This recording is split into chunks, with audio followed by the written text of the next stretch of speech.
कक्षा 9 के बच्चे ध्यान दें। पिछले दिनों आपको साखी के 8 दोहे पढ़ाए जा चुके हैं। 9वां दोहा आपको पढ़ना। साखी इसका शुद्ध है साक्षी। अब आप 9वें दोहे का अर्थ जानेंगे, जिसकी व्याख्या मैं कर रहा हूं।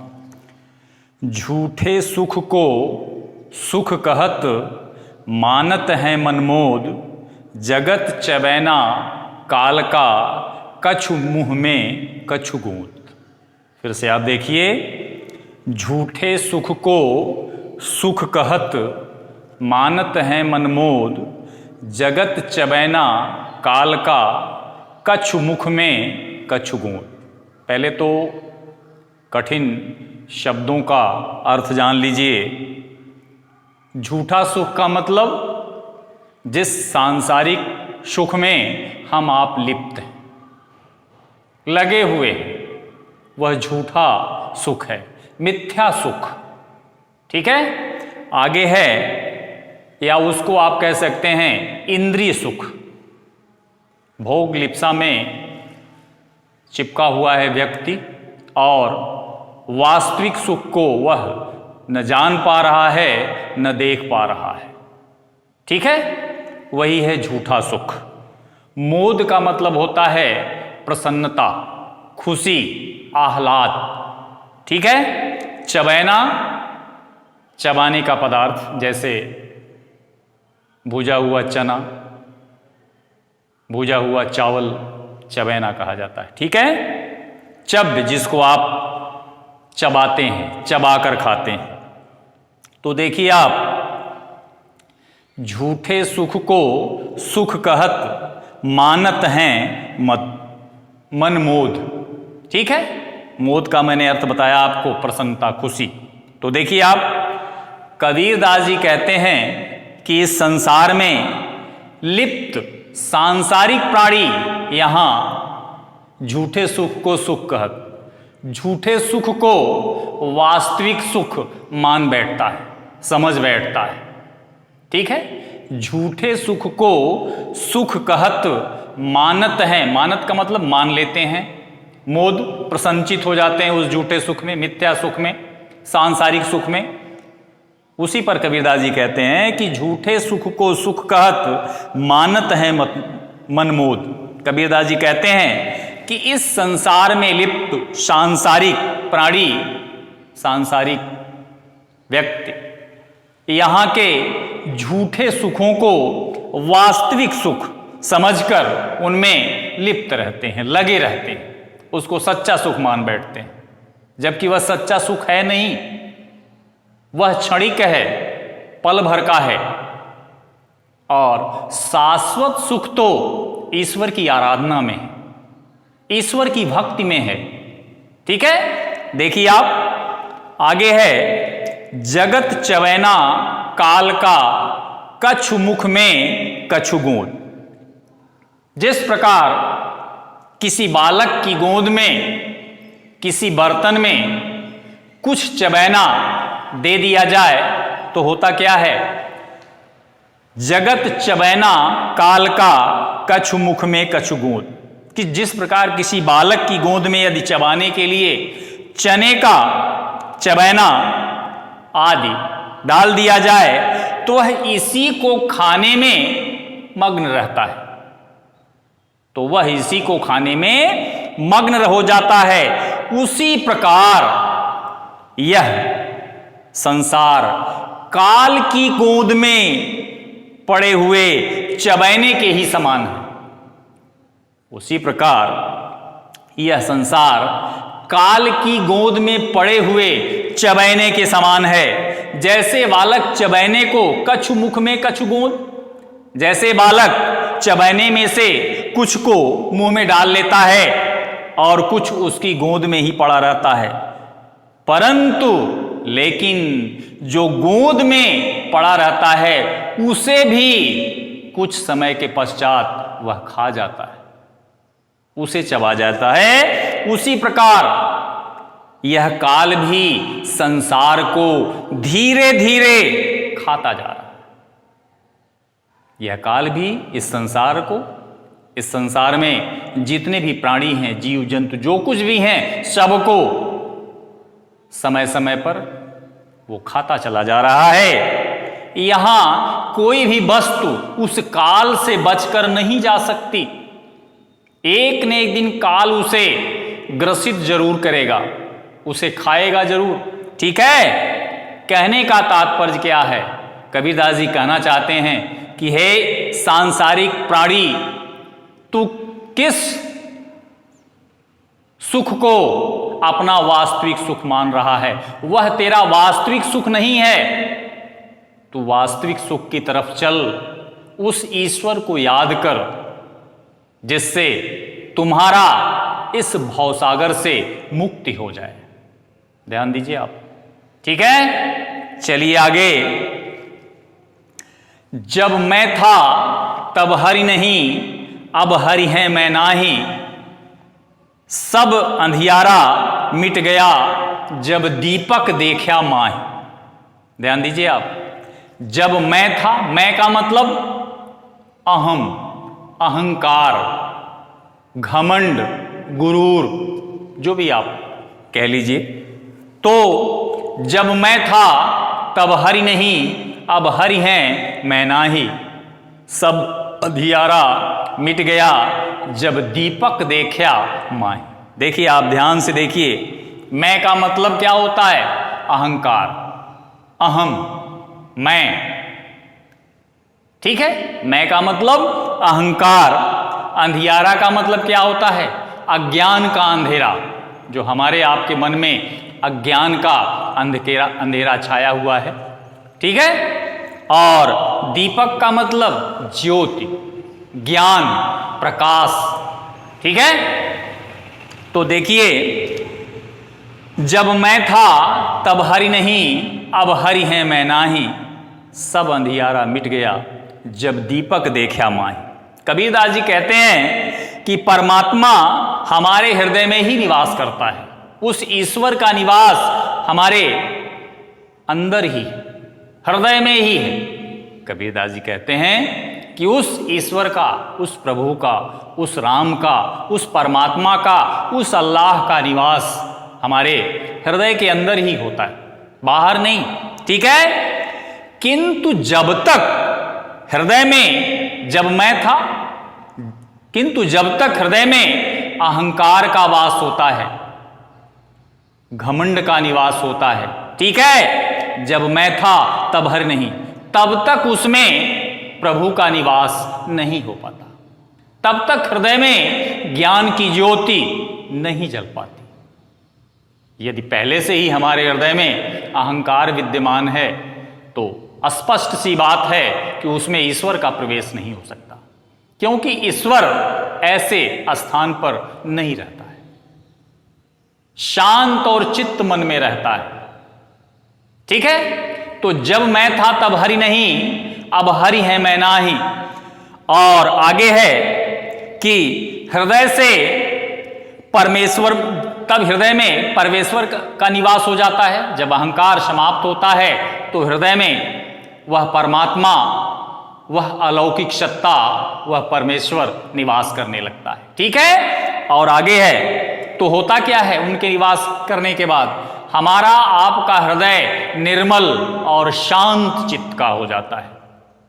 हृदय में ज्ञान की ज्योति जलने लगती है, हृदय प्रकाशित हो जाता है। क्या सच है, क्या असत्य है, क्या उचित है और क्या अनुचित है, इसका ज्ञान होने लगता है। मीन्स हृदय में ज्ञान की ज्योति जल जाती है और हम जीवन के सही रास्ते पर चलने लगते हैं। ठीक है, और आगे है सब अंधियारा मिट गया जब दीपक देखा माही। जिस प्रकार दीपक की छोटी सी लौ अंधकार का नाश कर देती है, ध्यान दीजिए, सब अंधियारा मिट गया जब दीपक देखा माही। जब दीपक देखा माही, जिस तरह से एक दीपक की छोटी सी लौ अपने आसपास के सारे अंधकार को, अंधेरे को समाप्त कर देती है, अंधेरे का नाश कर देती है। उसी प्रकार परमात्मा की अनुभूति से हृदय के अंदर, शरीर के अंदर जितनी भी अज्ञान की चीजें भरी हुई हैं, उन सब का विनाश हो जाता है। फिर से देखिए आप, जब मैं था तब हरि नहीं, अब हरि है मैं नाही, सब अंधियारा मिट गया जब दीपक देखा माही। कबीरदास जी कहते हैं कि परमात्मा हमारे हृदय में ही निवास करता है। परमात्मा कहीं बाहर निवास नहीं करता है, हृदय में ही निवास करता है। किंतु जब तक मैं था, जब तक हृदय में अहंकार का निवास होता है, तब तक उसमें परमात्मा का निवास नहीं होता। अब हरि है मैं नाहीं, और जब हृदय में हरि का निवास हो जाता है, ईश्वर का निवास हो जाता है, उस अलौकिक सत्ता का निवास हो जाता है, तो वहां से अहंकार समाप्त हो जाता है। क्योंकि इसके पहले आपने पढ़ा होगा कि प्रेम गली अति शांकरी, जामे दोन समय। प्रेम का रास्ता बहुत ही सकरा होता है, जिस पर एक साथ दो व्यक्ति नहीं चल सकते। उसी तरह से कि जब अहंकार का प्रवेश मन में होता है तो उसमें ईश्वर का निवास नहीं होता, और जब इस शरीर से अहंकार विनष्ट हो जाता है, समाप्त हो जाता है, चला जाता है, तो उसमें परमात्मा का निवास हो जाता है। और जब परमात्मा का निवास हो जाता है तो उसमें ज्ञान का प्रकाश उसी तरह से प्रसरित होता है, फैलता है। जैसे दीपक की एक छोटी सी लौ अपने आसपास के समस्त अंधेरे को समाप्त करने के लिए काफी होती है, वैसे ही जब हृदय में ईश्वर का वास हो जाता है तो मन चेतन हो जाता है, और चेतनता की स्थिति में वह ईश्वर की ओर उन्मुख होने लगता है। क्लियर है? चले आगे, चलिए आगे। अगला है, कबीर कहा गरबियो ऊंचे देखी आवास, काल ही परियों भोए लोटड़ा ऊपर जामे घास। देखिए, हम आप इस नश्वर शरीर पर अहंकार करते हैं। यह शरीर शाश्वत नहीं है, यह शरीर शाश्वत नहीं है, पल भर के लिए है। पानी का बुलबुला है, कब फूटेगा, कब यह समाप्त हो जाएगा, कोई कह नहीं सकता। इसलिए हमें और आपको इस शरीर पर अहंकार नहीं करना चाहिए। कबीर ने लिखा है, कहा कबीर गरबियो ऊंचे देखी आवास। हम अपने मकानों, घरों को देखकर अपने हृदय के अंदर अहंकार पैदा कर देते हैं कि हम बहुत बड़े आदमी हैं, मेरे जैसा कोई दूसरा है नहीं। लेकिन नहीं, ये शाश्वत नष्ट होने वाली चीजें, ये शाश्वत रहने वाली चीजें नहीं हैं। इस पर अहंकार करना खुद को गलत सिद्ध करना होता है। देखिए, कबीर कहा गरबियो ऊंचे देखी आवास, काल ही का मतलब कल, आने वाले समय में, परियों पड़ेगा, भोए भूमि पर, लोटड़ा लोटना, ऊपर जामे घास। हम आप कहीं दफन कर दिए जाएंगे और उस स्थान पर घास निकल आएगी। तो फिर इस नश्वर शरीर पर इस तरह का अहंकार क्यों? फिर से आप इसका अर्थ देखिए। अब कबीर कहा गरबियों का मतलब गर्व, घमंड, अहंकार। ऊंचे देखिए आवास, ऊंचे ऊंचे महलों को, मकानों को, अपने मकानों को देखकर लोग अहंकारी हो जाते हैं, गुरूर करने लगते हैं, घमंड करने लगते हैं, जबकि वह शाश्वत नहीं है, वह पल भर के लिए है। ठीक है, तो आप देखिए, कबीर कहा गरबियो ऊंचे देखी आवास। गरबियों का मतलब घमंड करते हो, घमंड करना, और आवास का मतलब आप जानते ही हैं, भवन, मकान, महल, घर। ठीक है, भुएं का मतलब भूमि पर, लोटना का मतलब लोटना, लेट जाना। जब आदमी अंतिम सांस लेता है तो वह जमीन पर लेट जाता है। ठीक है, उसे लेटना पड़ता है। तो देखिए आप, तो कहा कबीर गरदियो ऊंचे देखी आवास। कबीरदास जी कहते हैं कि हे मनुष्य, कबीरदास जी कहते हैं कि हे मनुष्य, तू अपने इन ऊंचे भवनों को देखकर क्यों अहंकार करता है? अपने इन सुंदर घरों को देखकर क्यों अहंकार करता है? ठीक है, किस बात का घमंड करता है? तेरा ये घमंड बेकार है, निरर्थक है, किसी काम का नहीं। काल ही परियों भुएं लूटना। ठीक है, क्योंकि कल अर्थात कुछ ही समय के बाद काल ही परियों भुएं लौटना, कुछ समय के पश्चात। ठीक है, कल कुछ समय के पश्चात तुम्हें इस संसार से विदा होना होगा, जाना होगा, यहां रहना नहीं होगा।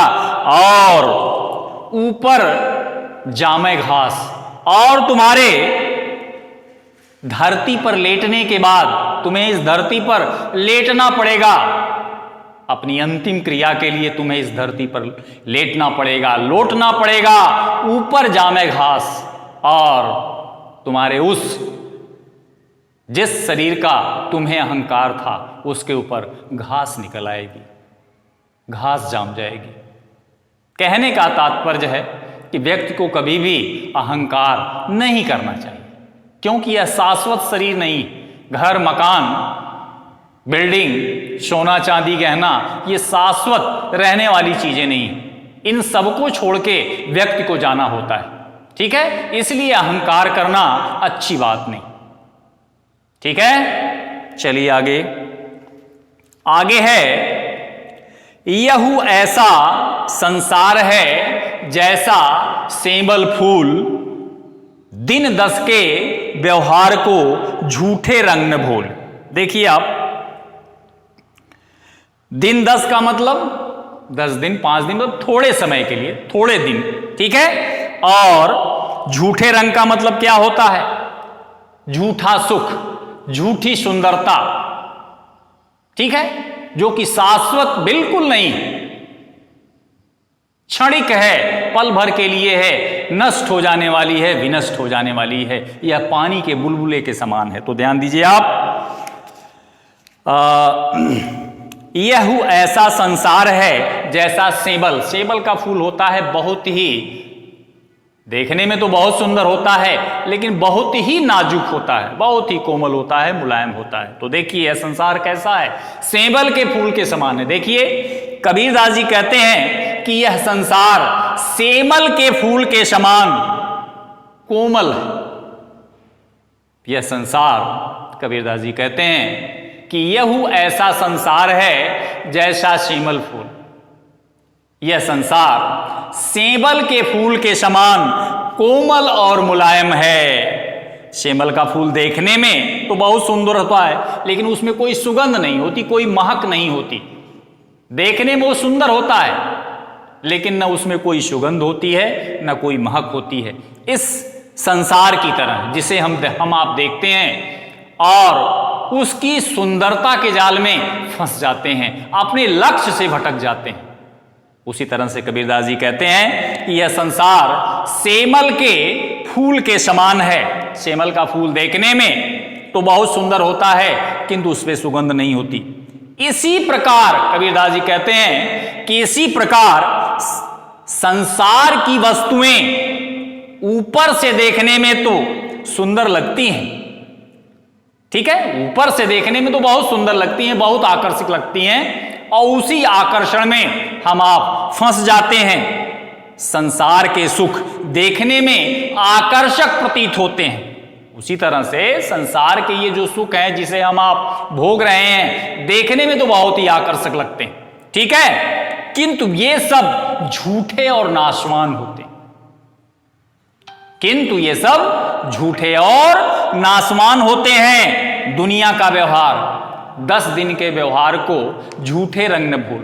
दुनिया के व्यवहार केवल 10 दिन अर्थात बहुत ही थोड़े दिन के लिए, बहुत ही थोड़े समय के लिए होते हैं। ये जो व्यक्ति एक दूसरे से अनुराग, लेन देन और इस संसार को अपना मानकर बैठ जाता है कि इसे हमें छोड़कर नहीं जाना है। जी नहीं, यह संसार सॉरी देखिए, यह संसार ऐसा संसार है जैसा सेवल फूल दिन दस के व्यवहार को झूठे रंग न भूल। ठीक है, तो दिन दस के व्यवहार को झूठे रंग न भूल। दुनिया का व्यवहार केवल 10 दिन अर्थात बहुत ही थोड़े समय का होता है, इसलिए मनुष्य को इस नश्वर संसार के झूठे सुखों के भ्रम में नहीं पड़ना चाहिए, इनकी कामना नहीं करना चाहिए, क्योंकि ये हमारे और आपके व्यवहार मात्र और मात्र 10 दिन के हैं, अर्थात बहुत ही थोड़े समय के लिए। क्लियर हुआ? चलिए आगे। इही अवसर चेत्या नहीं, पशु ज्यों पाली देह, राम नाम जाड़या नहीं, अंत पड़ी मुख से। इह का मतलब इस, अवसर का मतलब अवसर, समय, चेत्या का मतलब चेतना, हृदय में ज्ञान का दीपक जलाना, चेतनता। ठीक है, इही अवसर चेत्या नहीं, पशु ज्यों, ज्यों पशु, पशु ज्यों पशुओं जैसे पाली, पालन पोषण किया देह शरीर का। ठीक है, राम नाम जाड़या नहीं, राम के नाम को जाना ही नहीं। जाड़या का मतलब जाना, जानना, समझना। राम क्या है, ईश्वर क्या है, अल्लाह क्या है, इसको हमने आपने जाना ही नहीं। अंत पड़ी मुख से, मृत्यु के पश्चात मुख में क्या जाती है? शेह का मतलब राख, धूल, मिट्टी। तो देखिए, इही अवसर चेत्या नहीं, पशु ज्यों पाली देह। कबीरदास जी कहते हैं, कबीरदास जी संसार के मनुष्यों को चेतावनी देते हुए कहते हैं कि हे संसार के मनुष्यों, इही अवसर चेत्या नहीं, तुम इस अवसर पर क्यों नहीं सचेत होते हो, क्यों नहीं जागते हो, क्यों नहीं सोचते हो? पशु ज्यों पाली देह, जबकि, अभी रुक जाओ, जबकि यह आयु, यह उम्र, जिस उम्र में तुम हो, बहुत कुछ करने का है, राम के नाम को जानने का है, ईश्वर को जानने का है, अल्लाह को जानने का है। ठीक है, और इस उम्र में तुम क्या कुछ नहीं कर सकते हो, तुम सब कुछ कर सकते हो, लेकिन इस समय पर तुम पशु ज्यों पाली दें, तुम इस समय पशुओं की तरह अपने देह का, अपने शरीर का लालन पालन कर रहे हो। जैसे पशु खाते हैं और स्वस्थ रहते हैं, उनका मात्र और मात्र एक काम है, वैसे ही हे मनुष्य 84 लाख योनियों में प्रबुद्ध, सबसे ज्यादा बुद्धिमान होने के बाद भी तुम पशुओं जैसी हरकतें कर रहे हो, सिर्फ अपने शरीर का लालन पालन कर रहे हो।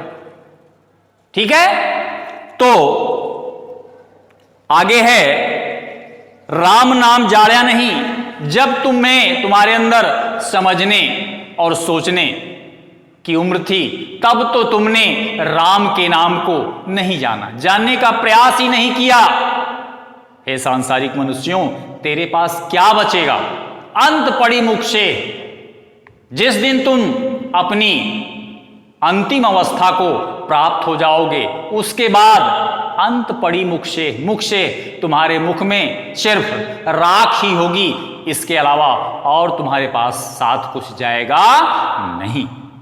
क्लियर है? चलिए लास्ट, यह तन कांचा कुंभ है, लिया फिरे था साथ, ढबका लागा फूट गया, कछु न आया हाथ। ध्यान दीजिए आप, यह तन कांचा कुंभ है, लिए फिरे था साथ, ढबका लागा फूट गया, कछु न आया हाथ। ध्यान दीजिए आप, यह तन कांचा कुंभ है।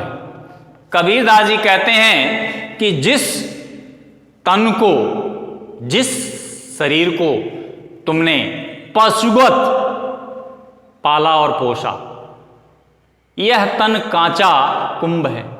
यह शरीर कच्चे घड़े के समान है। लिए फिरे था साथ, जिसको तुम लिए ढोते फिर रहे। ठीक है, यह तन कांचा कुंभ है, लिए फिरे था साथ, ढबका लागा फूट गया।